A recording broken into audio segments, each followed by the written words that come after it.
for you, having worked with clients now for so many years, what is the most exciting thing that you see happen in a client or for a client that like gets you up every day and excited to keep? I mean, it's been almost 30 years. You've been working with people. So what is that thing that just really excites you? Wow, that is a tough one because I'm going to say it's not them hitting that initial goal that they came in for. I'm going to say it's when they comment that they get it, that it's clicked, that now they understand. And I think just getting that little bit of feedback is probably what gives me the most juice. Hey guys, welcome back to That Fitness Couple. So today, Corrie-Beth and I are gonna go a little tit for tat. What I mean by that is we are gonna just be bouncing some questions off of one another that we typically get from many of you. So we thought this was a great time to deep dive on some of the smaller questions we get that still might require a little bit of a bigger answer. So, would you like me to start off or would you like to start off? Okay. Ladies first. All right, Mike. Question number 1. When is the best time to work out for best results? Ooh, this is a very nuanced answer because most people believe that the best time to work out is first thing in the morning. And to be quite truthful, a lot of the research does show that there are certain advantages to training first thing in the morning. The fact that by working out first thing in the morning, you're gonna get your metabolic rate up, and that's gonna help propel you through the rest of the day. However, some of the other research has shown that by working out later in the day, if we're talking about resistance training, we tend to be a little bit stronger in the afternoon than in the morning. And so what it really comes down to is this. The best time to work out is the time in which it's most convenient for you to work out. You know, we're not all teenagers where we can still decide when we want to work out or when we don't want to work out because we have actual schedules tied to our family, our work, other obligations. And so the most important thing is just simply that we get our workouts in and we don't worry too much about some of these little nuances. Makes sense. All right.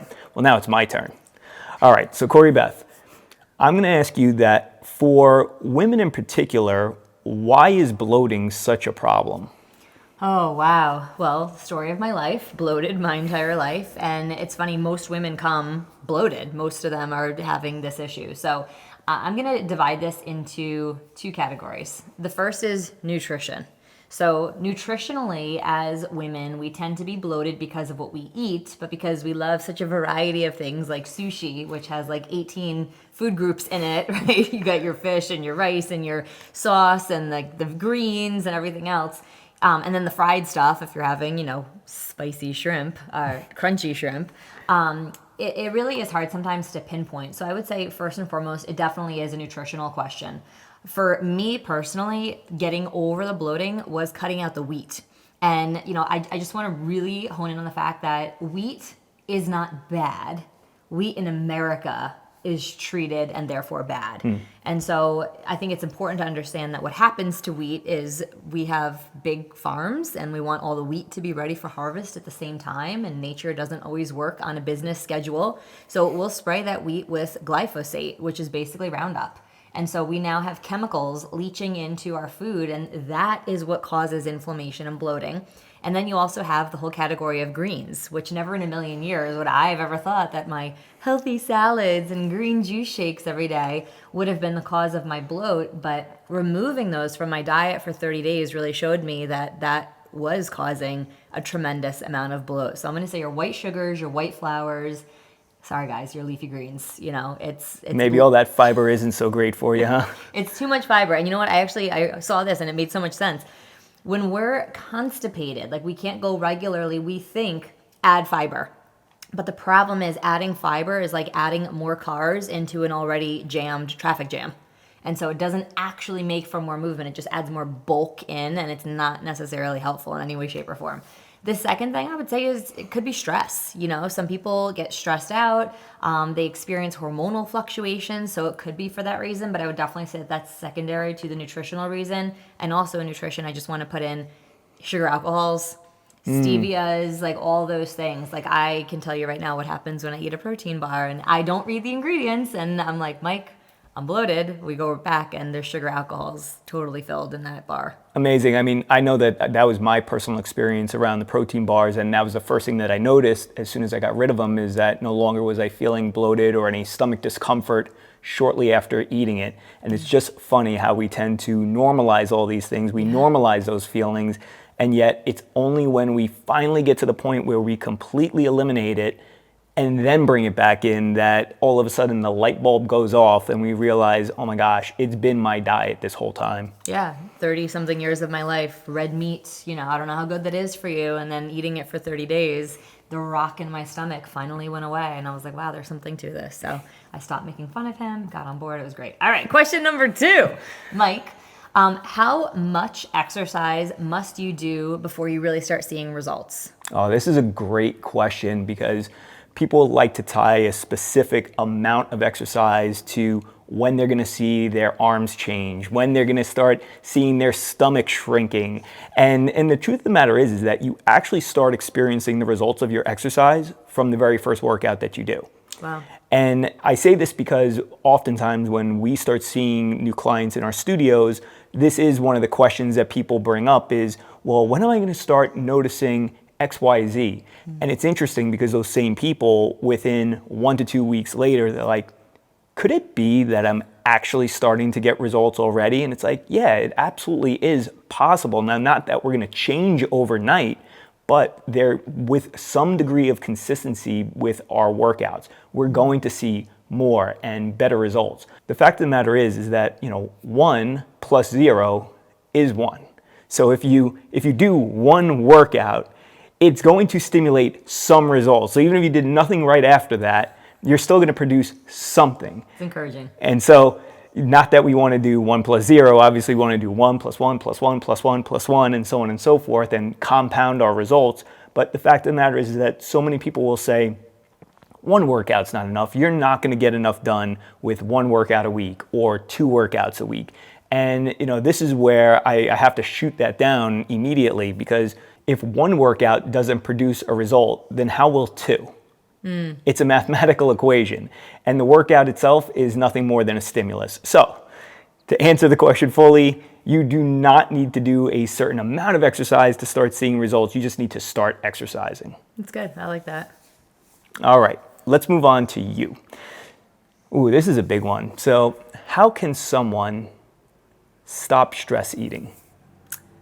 Well, we could do an entire episode on this alone, but for sake of this episode, I will say I think there's 2 factors, and the first thing with stress eating is when we experience an emotion, we oftentimes have an action tied to it, right? So if I'm angry, I will stop talking to people. If I feel stressed, I will shut down. Or if I'm stressed, I will eat. Or if I'm sad, I will eat. If I'm bored, I will eat, right? We take emotions and we tie them to actions. And it's almost like 2 puzzle pieces that go together. It's that neurons that fire together, wire together. So stress equals snacking. So I think the first thing is to identify what is it that's making you snack. And it helps us to kind of come back to this place of like, okay, I'm really stressed out. I'm probably going to be led into my pantry, which leads me to point 2. Point 2 is don't have it in your pantry. I cannot tell you how many times during bodybuilding shows, I would be like, I just really want like a piece of chocolate, And when you go to the pantry and it's not there, you can't do it. And I've talked to clients that are like, I'll get in my car and I'll drive to the ice cream shop. Like, that's so much work that it's, if we can just remove the temptation from our environment to begin with, oftentimes that's the best way. I mean, back when I was a teacher, I had animal crackers and sometimes Dunkin' Donuts, little munchkins in my classroom. And just from the purpose of being there, I would participate in eating that. So if you don't have the choice, you're not going to do it. But I really do think it's important to recognize what the trigger is. And when that trigger happens, listen, creating a new habit is as simple as walking a new path. The first time you walk a new path, it may not be the way you're used to walking, but the more you travel that new path, we start to wear almost like a rut in the ground, and the grass that grew there starts to get worn down, and it becomes a familiar path. So when you're stressed and you recognize it in yourself, because you're here listening and so you want to do something about it, take yourself for a walk. Go put yourself in the bathtub. Put on some music and do a silly dance. get in the car and go for a drive. Like, do something else with your physical body. Change your state of your physical body. And it's when you get stressed, you got to practice doing that. And it's going to be hard at first. But the more you practice that, when I'm stressed to the gills, it's a bath with Epsom salt. I thought you were going to say a silly dance. It is a silly dance sometimes, too. I have never done a silly dance in my entire life. Really? All right, that's a lie. He does the silly dance for the boys. So That's it. Those are the only ones. Those are the only two people on the face of this earth that I'm willing to do this for. I think this is important for people to know about you, and that is when the boys achieve something, they say to you, do the silly dance. And you do this very silly dance. I think we should film it one day. I don't know. We are never filming that. People are never going to see it. All right, I'm going to your next question. They can wonder all they want. All right, question number 3 is, should you be doing exercise on the days you're not weight training?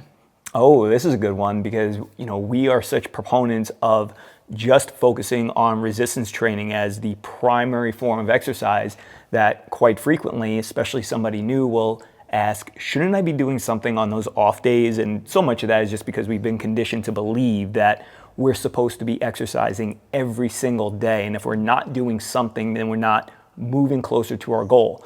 But I'll just circle back to what I had said earlier.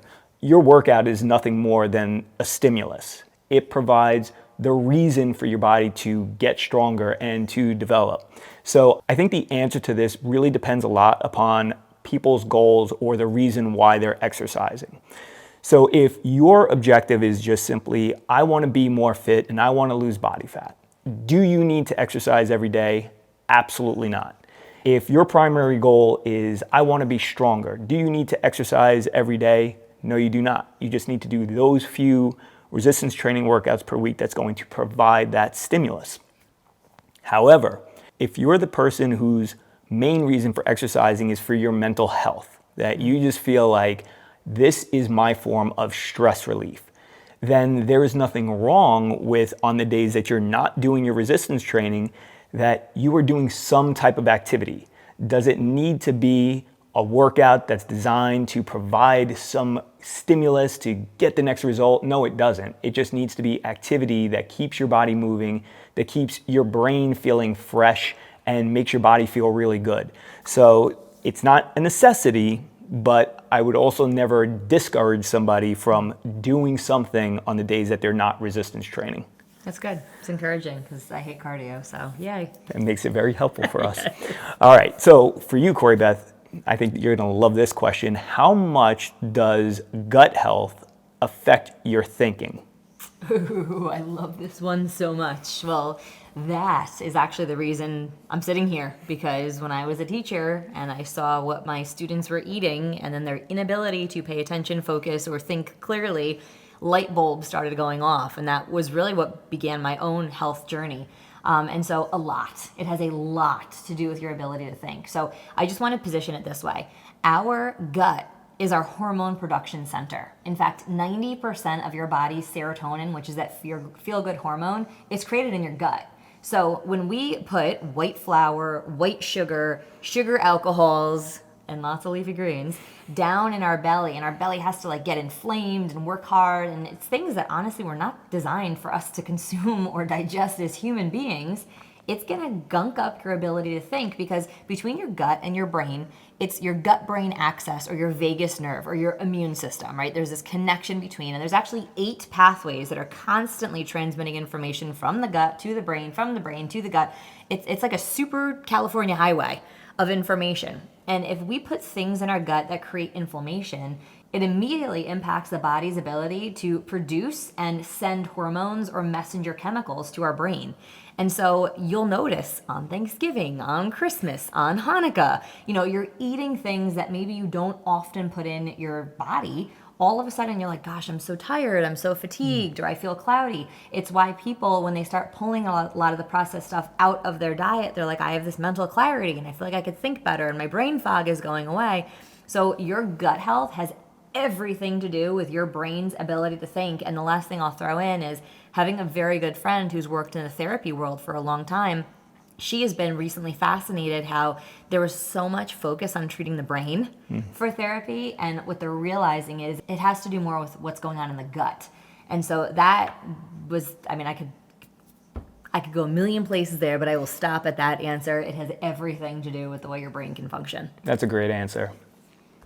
All right, next up. This is a really good one that you're going to love because women ask this all the time, and that is, what is the best way to troubleshoot those tough spots? Like, I want to tone my arm, I want to get my belly, kind of like my hips, right? Everyone always wants to troubleshoot spots, so can we do that? All right, listen in real close. The best way to target those trouble spots is to not try to target them. That is my answer, but let me go a little bit deeper because I know that does not satisfy anybody's urge to know the answer to this question. And maybe you've heard before that there's no such thing as spot reduction. And this has been proven scientifically, but nobody likes to hear that. They don't like to hear that I can't do crunches to strip away all this fat around my belly, that I can't do tricep extensions to get rid of the bat wings. Nobody likes to hear that. But here's the truth of the matter. You can still do something about those spots. It's just that no exercise you do is going to target those specific areas. So what should you do? Because that's the answer I think that we're all looking for. And the answer is to target your entire body. The more we focus our exercise around a holistic approach, hitting on all the major muscle groups, maybe training your full body in a single workout, that's going to do a lot more to help raise your metabolic rate, which is then in turn going to help you to burn more body fat. But when it comes to that specific area of your body, here's the way it really breaks down. The first area that you store body fat is usually going to be the last area you see that fat come off of. And so this just comes down to patience. We have to work out in a way that will stimulate our metabolic rate and maximize fat loss. We need to eat in a way that is best going to maximize fat loss, but ultimately it's a matter of time. And so you're probably going to notice bigger changes in areas that maybe you're not that concerned about, or you really could care less about, but you're going to see the fat leave those areas of your body first. And then over time, you'll start to see the areas that you want to see start to come down in size. Things like your hips, like your thighs, like your tris, your trunk, all of those areas. But the fact of the matter is that when we lose fat, we just lose it indiscriminately. We don't get to pick and choose which parts of our body it comes off of. So unfortunately, there is no way to spot reduce, but there is a way to still see fat loss in those key areas of your body. I want to just ask this, and that is, like, I personally first noticed in my arms, do most people notice it in their extremities before their core or their trunk? Yeah, absolutely. You're going to see it in the extremities first because for most people, that's where they store the least amount of body fat. Now, of course, this is highly individual because there's somebody out there right now who's like, oh no. I lost my boobs first. I lost my boobs first, or every time I eat a cupcake, it goes right to my arms. And that's true. Some of us do have a higher percentage of fat cells in certain areas of your body, which makes it more likely that we're going to store fat there. But unfortunately, it's the same scenario. It's also going to be the last place you see that fat leave. Makes sense. All right, last question of the day. Here it is. What do you see as the biggest difference maker between those people who overcome their challenges and those people who don't? This is a loaded question, that is for sure. We definitely have had people come through the program that have had outstanding results, and then there's people that, like, you kind of still see them spinning their tires. Like, they've made progress, they've lost weight, but it's like the relapse, that happens. And so first and foremost, I'm going to say it's ownership. I believe that we can all be victors or victims of our life and our circumstance. And I would say for me, struggling with the same habits was a whole lot of, it's the food's fault. I don't know what I'm doing. I'm confused. I can't get motivated. It was all these excuses that I would make up. And when I finally said, I'm drawing a line in the sand, enough is enough. It is time to change. I mean, for me, I was pretty down and out. Or you remember that year of injury and all this stuff that happened.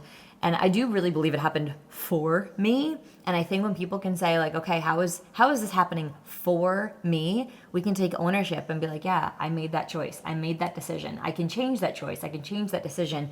And I think of a specific client, actually, she and her husband had crazy, amazing success with us. And they've kept their weight off now for a year, which is I love that. That's the success measure of a program, by the way. It's not how much weight can you get a person to lose. It's how long can you teach them to keep it off for. And that's always our goal with everyone that we work with. And so I think for them, they just started owning their decisions. They're like, these habits don't serve me. These decisions don't serve me. These things, like, we're not buying them anymore. And making those decisions, being victors of decision making in their life, definitely helped them to be successful. And I think that's always tied to a strong why. It's for us personally, knowing that we have a creator in heaven that designed us for health, that designed us for good, and wants us to be healthy and wants us to enjoy this one vehicle that we've been given to travel the entire span of our life in. You have this belief in something bigger than yourself. And so it's not about fitting into the dress. It's about being pleasing to God. And this couple in particular have a very strong faith. And for them, it was like they believe that they have been put here for a purpose, on purpose, with a purpose. And they're going out and living that purpose every single day. And they want to feel the best they possibly can in their body. And so I think always, no matter where you are, having a reason greater than yourself is the way to find success and to have long-lasting results, instead of it being for the wedding, the event, the vacation, the dress, the this. I mean, those are such like short-sighted things. And I'm not saying that they're bad things. I think they're great milestones along the journey to have. But I think having a bigger, longer vision is really important to helping us to maintain our success. Yeah, I agree. I think having those short-term goals are great for getting the ball rolling. And for many people, it's what they need in order to get that initial motivation to get started and, to actually stick to a plan. But ultimately, if you don't come to something that is bigger than yourself and you don't arrive at that reason, then it's going to be really hard to maintain those results. So perfect answer, as I would expect. And with that said, that is going to... I'm throwing a curveball in here. And that is, I got to know this. This is totally, off the plan. For you, having worked with clients now for so many years, what is the most exciting thing that you see happen in a client or for a client that, gets you up every day and excited to keep? I mean, it's been almost 30 years. You've been working with people. So what is that thing that just really excites you? Wow, that is a tough one, because I'm going to say it's not them hitting that initial goal that they came in for. I'm going to say it's when they comment that they get it, that it's clicked, that now they understand. And I think just getting that little bit of feedback is probably what gives me the most juice, because I can see their results if I'm monitoring their progress. And it's great, and it's like, okay, they're moving in the right direction, and I feel good that they're moving in the right direction and getting closer to whatever goal that they came in to achieve. But when they come back and they say, I get it now, I finally have control over this, I understand what I need to do, to me that I think is the biggest part of it, and that's what gets me juiced up, because I think, as you know, I very much am a teacher at heart. I love educating people on these things, and when somebody actually gets it, it's like you're having that star student that does more than just grade well on the test, that they actually go out and they apply it. That for me is everything. I love that. Thank you for answering that curveball question. Well, with that, we hope that you enjoyed this podcast episode. Always fun to get your questions. And of course, if you have questions, hop on over to loveit@purephysique.com. You can go to our website, purephysique.com, or you can head to our Instagrams. Drop us your question, and it might be featured on a future episode.